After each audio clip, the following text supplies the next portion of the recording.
Welcome to Creativ Convos with Victoria M. Thank you all for joining us for another episode of Creativ Convos with me, Victoria M. Today we are here with a staff writer of the magazine, Toni. Hey, Hi, Victoria. Toni. How are you?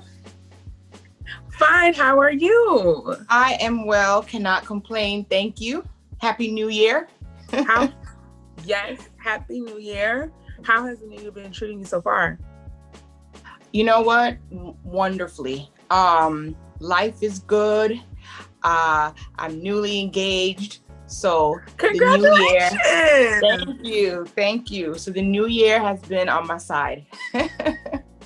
Great. Congratulations. I've noticed a lot of people have been getting engaged. Yes, in this new year. Yeah. Coming out of the slowly emerging out of the pandemic. Yeah, I've noticed that.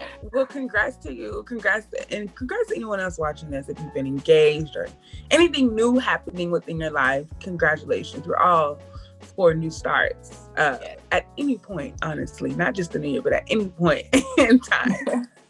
So let's move forward with these questions I have for you to ask you, get into it. Since we are introducing Creativ Convos on behalf of Creativ Magazine, how did you get started with Creativ, and what type of impact do you think it's had on your career as a writer? Sure. So I started with Creativ. We go way back since 2014. Sometimes I tell Corinne or remind Corinne that we go back since 2014, and she's like, "What? It's been that long?" And I remember it so vividly because I remember when my first article was due. It was the weekend of July 4th. I was visiting some family in Tampa, and it was 2014. So I have been the relationship columnist for Creativ for 7 years now, is it? If I'm doing my math correctly. Yeah, so I got started. I met Corinne actually at a networking event. I am in a women's organization, the Millionaires Club, and Corinne happened to go to school with the founder of that organization, and she was looking for writers, and long story short, we met and we have been inseparable since. So it has had a major impact on my flourishing, my brand. Corinne is so pivotal in a major part of my growth, because without being paid, without being asked, Corinne saw something in my brand and, wanted to expand it. And, pre-pandemic, we had a Controlling Your Crazy show where I sat down, I interviewed people. She did all the editing, the filming. So the impact is tremendous. I mean, I can go on and on and on, but when you talk about impact and Corinne and Creativ Magazine, it plays a huge role in the platform that I have today. So kudos to Corinne. Right. And the past conversations that I've had with other writers of the magazine, we've all pretty much stated how amazing of an editor and person and mentor Corinne is. Mm-hmm. So I like how that's the continued rhetoric of these conversations. Because, as her being an editor and Creativ Magazine, she's done a really good job wrangling the correct people, the writers, but also just continuously pushing us too. Yes. So appreciative, highly appreciative. Yes. So of course we know you're a writer, but you just stated that you have a book as well. And you said it's titled Controlling Your Crazy. Yeah, so my brand is called Controlling Your Crazy, but my book is called Controlling Your Crazy While Dating Your Non-Existent Boyfriend. So it's a long title, but it's so worth saying it, and it's so worth reading it. So my book, the title came about, and the book, because I just noticed certain patterns in women, myself included. And after sitting and doodling one day in a workshop, I'm like, oh my gosh, we got to control our crazy. And it's not that we're crazy, because we're swinging bats to men's car doors. We're crazy in a sense because we have a hard time controlling certain emotions, and at no fault of our own, but it is what it is. And I just came up with that title, came up with that book. It's my baby. So yeah, to address your question, that's the book, Controlling Your Crazy While Dating Your Non-Existent Boyfriend. Hence the shirt. Nice. And so like, I see, I was about to say your shirt too. I like that. What does it say at the bottom? I mean, it's non-existent boyfriend. Oh, it's just a full definition. Yes, yes, yes. A man that you expect to act like your man and play a role, but he is not your man. So when you're writing a book, I know we're in a phase now where social media has become the golden rule, basically. How have you been able to connect? Because Creativ Convos is a way for us to connect with those within the social media platform outside of the magazine. So how have you been able to connect with your readers or getting new readers to your book and being a part of your brand? Instagram. I love Instagram. So and my website also, but Instagram first to pull new followers and current followers to the brand and to the website.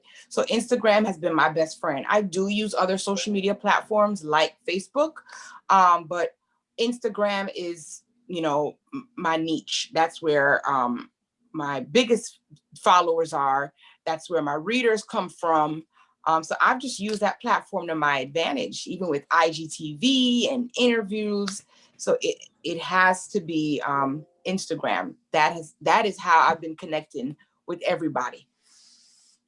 Right. No, I completely understand. With being with Creativ and then having my own blog as well, like Instagram is kind of the main platform that you can do more than one thing on to reach people. Yeah. So Instagram has definitely become a useful tool for creatives.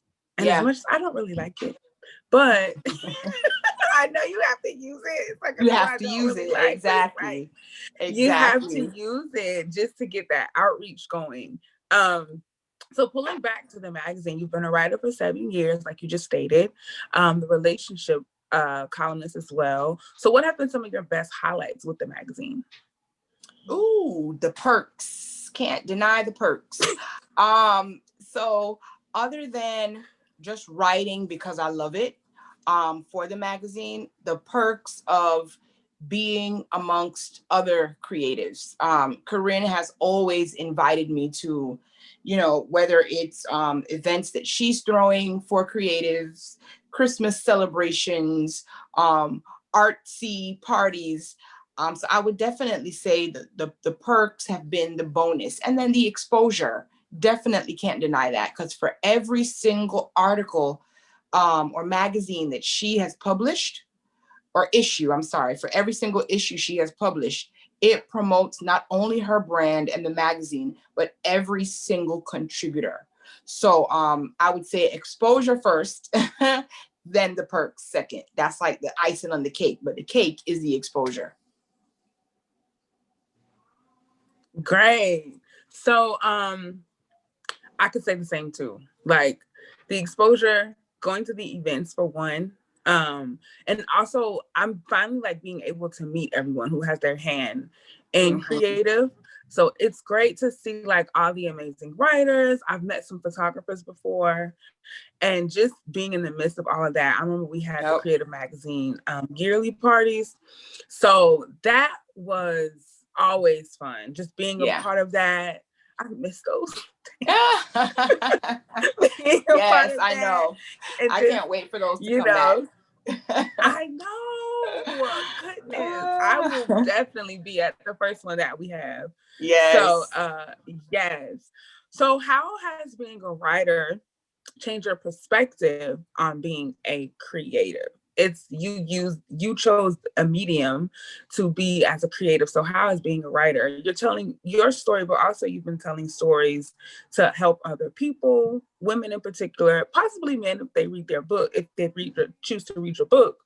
So how has that changed your perspective on being a creative? Very good question. I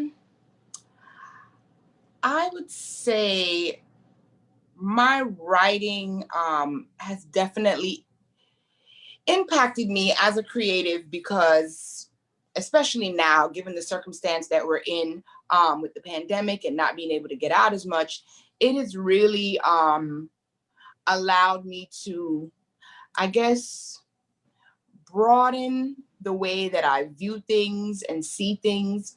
Because before this whole pandemic happened and everybody was kind of locked inside, as a creative, I just wrote what I felt, you know what I mean?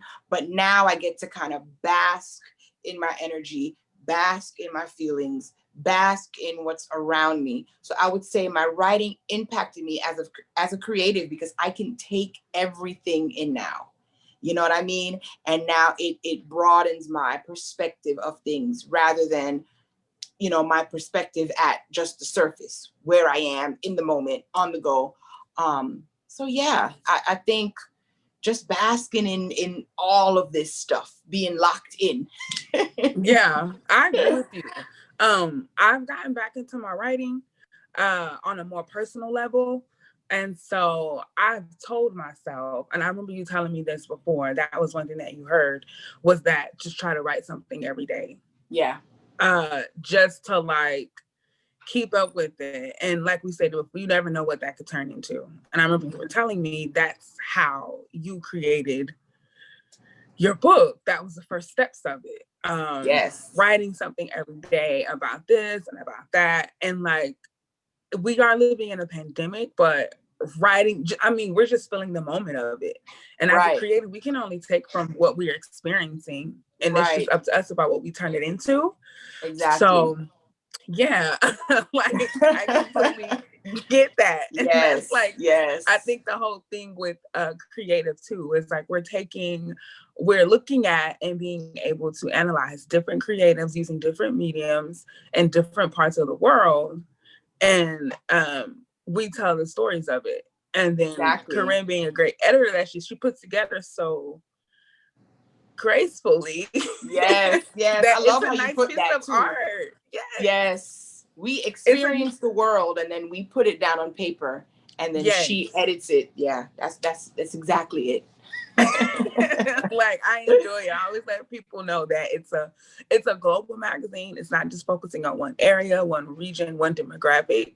And so I think that's what makes it so interesting and intriguing because you're getting a lot of different stories from different backgrounds and different people. So Yep. I enjoy it so much. Yes, yes, yeah. Oh, the title of the magazine is befitting, creative. Even the spelling of it. Yeah, yeah. Right, it is. It fits for itself. So, but I know you said you have the book. What else are you doing? Have you been writing to create another book? Have you decided to tap into like any type of other genre? Different genre, maybe. I'm really looking into writing fiction, but before I even go there, before I even do another dating guide, I kind of want to let this one marinate. I want the people to feel it, read it, you know, let it soak in, let it spread, you know, before I put something else out there. So in terms of what else am I doing? I'm venturing in events that all lead back to this book because I just launched it in December. Technically, I had a pre-launch. Oh, okay. Yeah, but it officially came out online in December. So yeah, I just want to let it marinate for at least a year before I put anything else out there. So everything upcoming for me is going to lead back to this book. Yeah, so I can, you know, let it serve its purpose in the dating world. Right. Can you let us know where we can purchase it? Absolutely. So if you go to controllingyourcrazy.com, you can purchase Controlling Your Crazy While Dating Your Non-Existent Boyfriend, and not just the book, but I have merchandise, t-shirts, shot glasses, everything. Nice. Controlling Your Crazy. Yes. I mean, and what I love is for people who don't go to my site or have never heard about me, my book, you know, is on Amazon and Walmart.com and other online retailers who sell books. But my little special hub that's all about me and my brand is controllingyourcrazy.com. Nice. Well, thank you so much, Toni. It was nice speaking with you today. Likewise. Sure we'll be seeing more of each other in the future. Of course. I know. And this craziness is all over. And I want to say one thing before I leave. Go ahead. I spoke with Corinne and she wanted me to address something. So I'm going to address it. Yes. So she basically wants to know, we're so used to molding women to think a certain way, act a certain way, behave a certain way. And the question is always, what about the men? And I know Corinne is asking, what about them? They need the molding too, because a large portion of us going crazy is a reaction of what they do. And she's right. Yeah, it is. Okay. A lot of our behavior is reactionary. I remember thinking when I was in college, like, we're only crazy because men make us crazy. But as I got older, I realized a portion of that is true, but my ladies still need a little bit of advice in the dating world, because some of us, without even men causing any type of ill will or harm, tend to react out of emotions that can seem a little bizarre. So I hope I answered that for Corinne. Right. Yes, so my book is needed. I'm my definitely book is gonna needed. have to grab. Say that again? Definitely. And you know what? To be honest, I think it'll be a good follow-up. I know we've all heard about Malcolm and Marie coming on Netflix. Yeah. And so I watched it. And then hearing what you just stated right now, I'm gonna get your book as soon as possible. Hey, lovely. Yeah. It's a good read for everyone. Yes. Thank you. Thank you for touching on that for us. And no problem. Thank you again for joining us. And I appreciate you all for watching Creative Convos. We'll be back next time. Yes. Thanks for having me, Victoria. Bye, everyone. ControllingYourCrazy.com. Yes. Make sure to check it out. Yes. Until next time, creatives. Thanks for joining in on Creative Convos.